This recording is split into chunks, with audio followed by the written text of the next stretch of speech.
Hallo und herzlich willkommen zu diesem Video. Heute geht es um ein Musikgenre, bei dem die älteren Hasen unter euch sagen werden, ach ja stimmt, das gab's ja auch mal. Und die Jüngeren unter euch eher, sowas habe ich ja noch nie auf TikTok gesehen. In diesem Video geht es um das Genre Complextro. Was ist das überhaupt? Was zeichnet das Genre aus? Wer waren oder sind die bekanntesten Vertreter? Und ganz wichtig, warum liebe ich Complextro so sehr? All diese Fragen werde ich euch beantworten. Los geht's!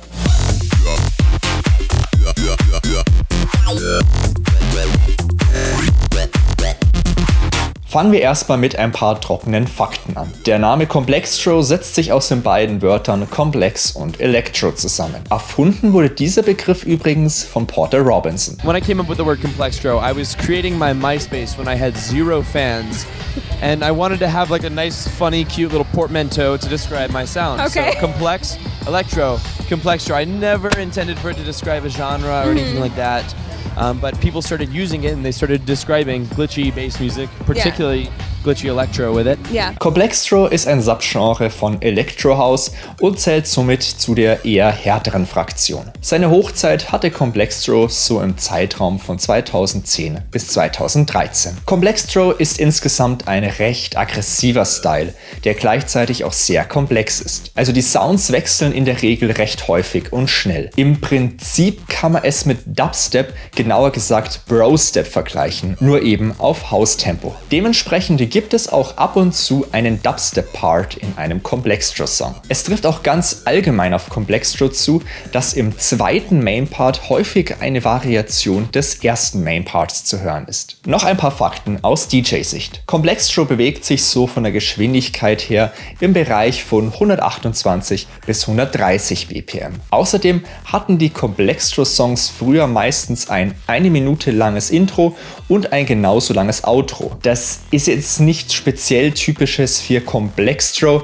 Vor über 10 Jahren war das halt einfach der DJ-Standard. Da hat man sich für die Übergänge noch viel Zeit genommen oder besser gesagt auch nehmen müssen. Aber was sind denn jetzt so die typischen musikalischen Elemente von einem Complextro-Song? Oder mal so formuliert, welche Zutaten braucht man, um einen typischen Complextro-Song zu produzieren? Für die Nostalgie erstmal Ableton auf das alte Design umstellen. Als erstes die Drums. Diese kamen meistens aus den Vengeance Packs.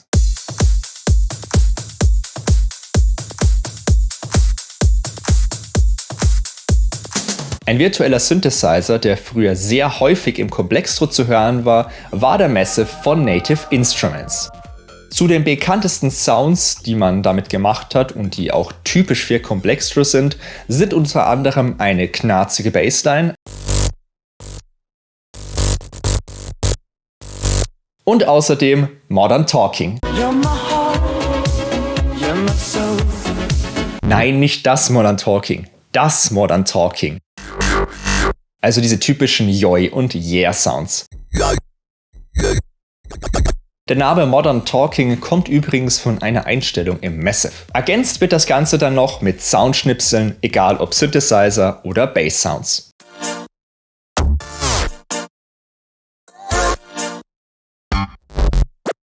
Und mit all diesen Zutaten kann man dann einen typischen Complextro-Song machen.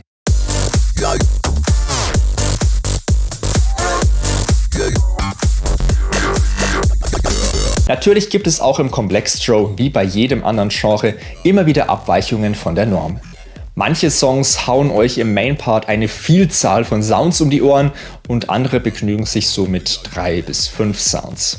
Deshalb kann man auch bei manchen Songs diskutieren, ob sie sich jetzt als reinrassigen Complextro-Song oder nur als Electro House einordnen lassen. Der Übergang ist da sehr fließend. Nachdem wir bei Complextro ja über ein Genre sprechen, das seine Hochphase noch vor dem großen Spotify-Zeitalter hatte, wie hat man damals neue Complextro-Songs gefunden?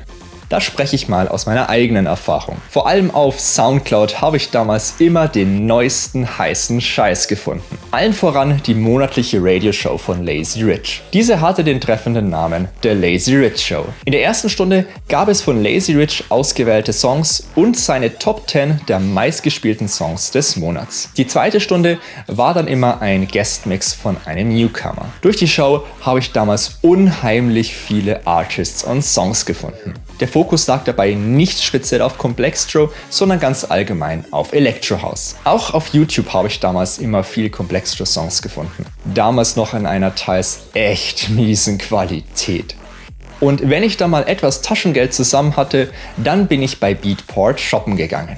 Dort gab es nämlich damals viele Exclusives. Vor allem gab es dort manche Songs schon 2 Wochen vor dem eigentlichen Release. Zwar haben sie dann immer noch etwas mehr gekostet, aber wenn ich erstmal auf einen Complextro-Song gehypt war, dann habe ich ihn mir gleich zum Release auf Beatport geholt. Allerdings habe ich Complextro damals leider nie im Club erleben dürfen. Ich war damals einfach noch zu jung. Aber da ist es natürlich praktisch, wenn man jemanden kennt, der diese Zeit miterlebt und auch Complextro aufgelegt hat. Und zwar der gute Gimbal. Er hat mir ein wenig aus seiner Complextro-Zeit erzählt. Kannst du dich auch noch erinnern, wie und wann du zum ersten Mal Complextro gehört hast? Da kann ich mich noch sehr gut dran erinnern. Das war, als Mord Fustang auf die Bildfläche kam und seine ersten Releases hatte. Wenn ich mich richtig erinnere, war das zweite bereits Super Meat Freeze, was bis heute zu meinen Favoriten des Genres auch zählt. Und ich feiere den Song auch bis heute noch. Und der hat halt seinerzeit so einen heftigen Eindruck bei mir hinterlassen. Ich weiß gar nicht mehr bei mir, ich habe lange überlegt, ich habe da verschiedene Sachen noch im Kopf, auf jeden Fall auch eine Viva Club Rotation Compilation damals mit Porter Robinson drauf, Say My Name, und das andere war von Laurel Wolf, so ein Mixing-CD, und da gab es dann den Violet Remix von Lazy Rich auf der zweiten CD. Und da habe ich mir gedacht, Alter, ist das fett. Und dann ging es natürlich los. Okay, cool, mir gibt es einen Remix von dem mir gefällt. Recherchieren wir mal, was wir noch mehr finden. Ich glaube, dadurch ging es bei mir erst so richtig los. Natürlich dann auch noch die Frage an dich, weil das habe ich damals überhaupt nicht mitbekommen. Wie ist Complextro damals in den Clubs angekommen? Ja, das ist natürlich jetzt eine sehr, sehr begrenzte Sicht, die ich da vermitteln kann, da ich die wenigen Auftritte als DJ, die ich hatte, relativ regional im, ich sag mal, Köln-Bonner Raum hatte und auch also weniger in Köln. Da war es auch seinerzeit schon schwer, ohne Connections irgendwie in die Läden zu kommen. Ja, also die paar Gigs, die ich hatte, ich habe gespielt, worauf ich Bock hatte. Da waren gewisse Complextro-Sachen dann auch einfach immer mit dabei. Es war ja aber nicht so, dass man da auf eine komplette Complextro-Party gegangen wäre oder ein DJ ein komplettes Complextro-Set gespielt hat. Also deswegen sind meine Erfahrungen relativ begrenzt auf eine Region und eben auf wenige Momente. Und wenn ich dann aber so ein paar Kracher sozusagen gespielt habe, dann haben die schon gut Alarm gemacht und sind eigentlich auch vom Publikum gut abgefeiert worden. Ich gehe einfach bis heute davon aus, dass die meisten Leute, gerade die einfach nur mal so eben elektronische Musik beim Feiern gehen hören, sich über eine Genrebezeichnung da gar keine Gedanken gemacht haben. Das war für die, wenn es hochkommt, Elektrohaus. Also wie gesagt, sie haben es gut abgefeiert, aber inwiefern das auch wirklich als Complextro wahrgenommen wurde, das kann ich schwer sagen. Obwohl Complextro nie so richtig im Hype und auch nie in den Charts war, kam es dann irgendwann doch zum Fall. Woran das genau lag, keine Ahnung. Aber Trends in der Musik kommen und gehen. 2015 gab es dann ein neues Genre, in das ich damals viel Hoffnung gesetzt habe. Bass House. Allerdings war das dann doch nicht mein zweiter Electro House Frühling. Das Mixing war mir meistens zu laut und es klang alles extrem gleich. Gut, das könnte man aber auch von Complextro behaupten teilweise. Kurz gesagt, anfangs hatte ich große Hoffnung und war sehr geflasht vom Bass House. Aber ich wurde dann mit der Zeit sehr enttäuscht. Wie hat der Gimbal damals diese Entwicklung wahrgenommen? Ja, auch cool, dass du das explizit fragst, weil das hatte ich eben noch im Kopf, als ich auf die Frage geantwortet habe, wie ich überhaupt zu Complextro gekommen bin. Denn deutlich vor dem Mord Fustang Release habe ich schon den Act Twokka abgefeiert, die vielleicht nicht klassisch das Complextro-Genre repräsentieren, aber eine sehr komplexe Songstruktur immer aufgebaut haben, oft über 7 Minuten lang, also wo auch erst beim dritten Drop so richtig die Luzi abging. Also das baute richtig aufeinander auf, also wirklich komplexe Aufbauten. Und die haben 2009 oder sowas habe ich von denen schon alles hoch und runter sowohl gefeiert, gehört, als auch aufgelegt. Das nannte sich meines Erachtens seinerzeit Fidget House oder Fidget Elektro. Also es hat zumindest noch keiner Bass House gesagt. Und ich war dann ähnlich erfreut 2016 rum oder was, als plötzlich angeblich das der Sound irgendwie überall war. Und da habe ich dann gesagt, okay, wenn sowas mal zum Trend wird, was ich schon 7 Jahre vorher, keine Ahnung, also ich auf jeden Fall deutlich vorher schon gefeiert und aufgelegt habe, dann finde ich das natürlich cool. Ja, und heute, aus heutiger Sicht, ich glaube, es gibt ein paar Basshouse-Sachen, die eben auch ähnlich komplex im Job einfach aufgebaut sind. Und ich glaube, da können wir uns dann doch auch einfach dran erfreuen, dass wenigstens ein paar Basshouse-Producer da noch den Complextro-Vibe ein bisschen mitschwingen lassen. Jetzt stellt sich natürlich die Frage, wer waren denn damals bekannte Vertreter des Complextro? Ich habe echt lange überlegt, an welcher Stelle ich dieses Segment im Video am besten einbauen soll. Klar, zu Beginn des Videos mit den ganzen Fakten wäre schon sinnvoll gewesen. Nachdem allerdings von den damaligen Complextro-Producern und DJs kaum noch jemand im Genre Complextro aktiv ist, machen wir an dieser Stelle einen Rückblick und auch gleichzeitig ein Update in einem. Hier sind ein paar bekannte Complextro-Artists von damals, die ich sehr viel gehört habe und sie auch heutzutage immer noch höre. Lazy Rich. Er hat sich 2017 als Musiker und DJ zurückgezogen. Inzwischen ist er CTO bei der Create Music Group und CEO bei Label Engine. Auch wenn er keine Musik mehr macht, ist er noch immer im Musikbusiness tätig. Porter Robinson. Er macht noch immer Musik und ist damit erfolgreicher denn je. Allerdings hat sich sein Style ziemlich weiterentwickelt. Mir persönlich ist seine neue Musik heutzutage viel zu und aber der Erfolg sei ihm gegönnt. Außerdem legt er auch hier und da nochmal ein paar komplexe Songs auf. Spencer & Hill. Das Duo hat seit Jahren keine neue Musik mehr released. Manuel Reuter ist bei vielen Projekten eingespannt, zum Beispiel bei Too Loud, und produziert und schreibt auch für manch eine EDM-Größe. Manuel Schleiß hingegen konzentriert sich inzwischen nur noch auf die Produktion der VSTs und Sample Packs von ReFX. Uppermost. Er ist noch immer aktiv, aber er macht inzwischen einen viel ruhigeren Style. Und seine neueren Sachen sind auch verdammt gut gemischt.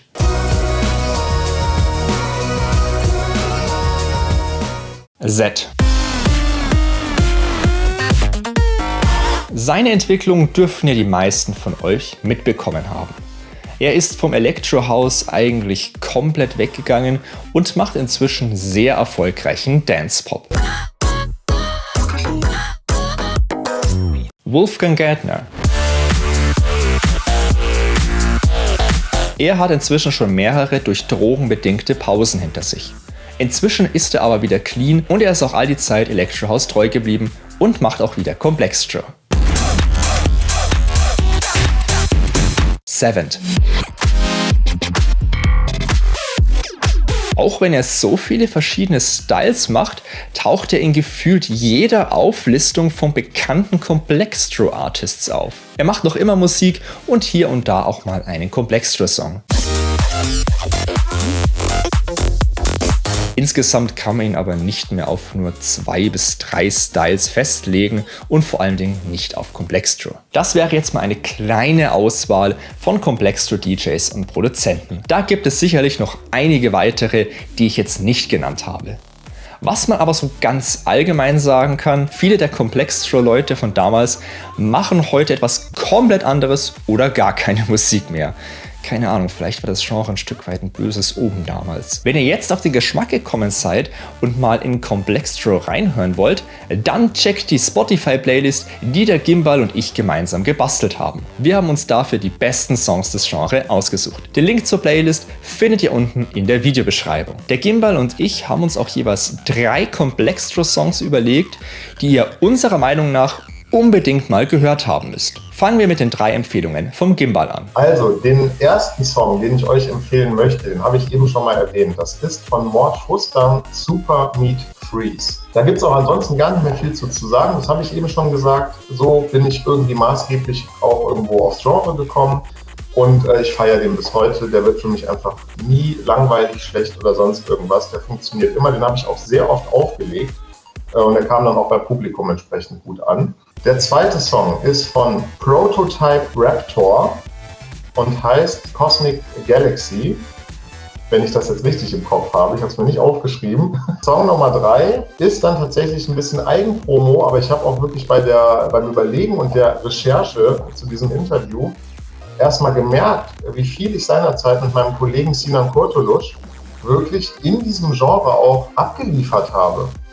Also was wir da an Remixes gemacht haben, die in dieser Form, zumindest im Drop, komplexe Strukturen irgendwo hatten, war ich selbst überrascht. Deswegen, lange Rede, wenig Sinn. Hört bitte mal rein in Gimbal und Sinan Impressive. Da habe ich halt auch viel dran mitgebastelt, viele Ideen. Wir haben da, das ist so ein komplexes Ding, allein schon von den Spuren, die da laufen und wie wir zum Beispiel mit Samples gearbeitet haben, die nur im Break laufen und dann verändert es sich aber im Drop, also obwohl die gefühlte oder gehörte Melodie weiterläuft.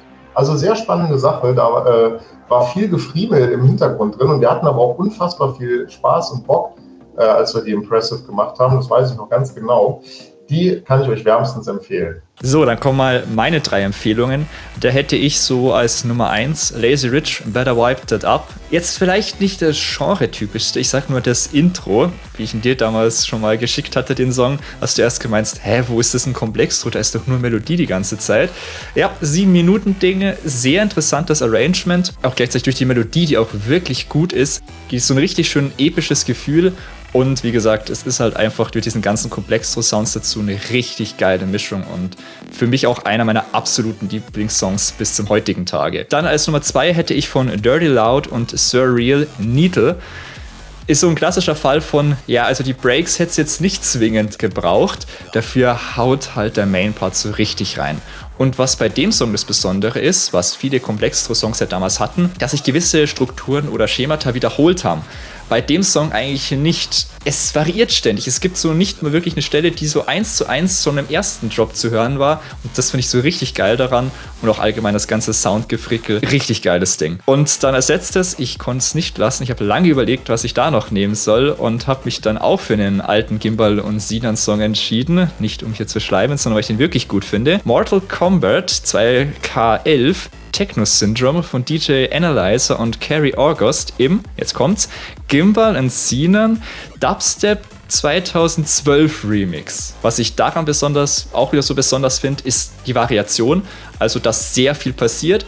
Und hier ist eher so der Fall im Vergleich zu den Songs, die ich davor genannt habe, dass sich hier das Ganze immer aufbaut. Also beginnt in Anführungszeichen recht leer und wird mit der Zeit immer voller und epischer und ja, ist ein richtig fettes Ding und wie der Name es auch schon sagt, auch noch mit so einem kleinen Dubstep-Part, weil der ist kein Muss bei Komplextro, aber kommt doch immer wieder vor. Jetzt habe ich euch so viel über Komplextro erzählt, aber warum liebe ich dieses Genre noch immer so sehr? Zum einen geht Komplextro ordentlich nach vorne.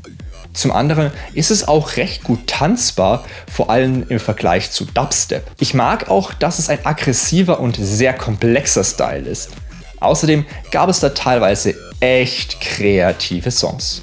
Zusätzlich kann ich sagen, Komplextro war ein Teil meiner Jugend und hat mich damals sehr geprägt. Nur leider hat mir damals noch das Können gefehlt, um Komplextro selbst zu produzieren. Deshalb mache ich das heutzutage noch ab und zu, auch wenn dieser Style echt nicht mehr relevant ist. Ich habe halt einfach eine starke Nostalgie für Komplextro. Und was gefällt dem Gimbal so gut an dem Genre? Die Musikrichtung ist sehr energetisch, also es hat ein sehr hohes Energielevel und ich finde auch je nach Produktionsart die komplexen Strukturen halt sehr interessant zum Anhören einfach. Ob Komplextro jemals in seiner ursprünglichen Größe zurückkommen wird, wer weiß. Freuen würde ich mich darüber, aber auf jeden Fall.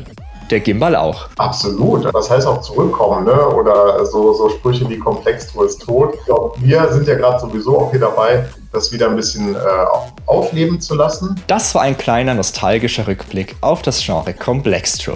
Für mich noch immer eins der besten Genre aller Zeiten. Danke auch an den Gimbal fürs Mitmachen. Schaut doch gerne mal auf seinem Kanal vorbei. Checkt außerdem unbedingt mal unsere gemeinsame Complextro-Playlist auf Spotify ab. Dort bekommt ihr dann die volle Ladung Complextro auf die Ohren. An dieser Stelle interessiert mich natürlich, wie findet ihr Complextro? Was sind eure Lieblingssongs und Artists aus dem Genre? Habt ihr auch so eine krasse Nostalgie dafür? Schreibt mir all das gerne unten in die Kommentare. In diesem Sinne, macht's es gut und bis zum nächsten Video. Servus!